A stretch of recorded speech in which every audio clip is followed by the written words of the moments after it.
కుంభకర్ణుడు 6 నెలలు నిద్రపోతే ఒక రోజంతా కూర్చుని 1000 మందికి సరిపోయే భోజనం ఒక్కడే తినేవాడిని మన రామాయణ కావ్యంలోని కథల్లో వింటూ ఉంటాం.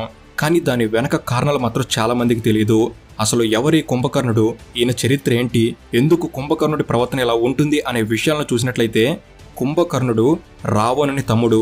ఇతను ఒక రాక్షసుడు, అంతేకాదు ఎంతో బలవంతుడు. కుంభకర్ణుడు విశ్రవసు, మనువుకు, కైకసి దంపతులకు అసుర సంధ్య సమయంలో పుట్టాడు.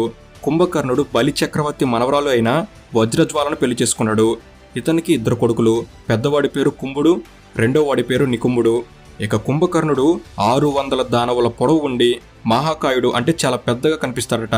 అలాగే ఆయన చేతిలోని శూలం 150 ధనుసులు కలిపితే ఎంత పొడవు ఉంటుందో అంత పొడవు ఉండేదని రామాయణ యుద్ధకాండంలో వివరించబడింది. ఇక కుంభకర్ణుడి గురించి ఆయన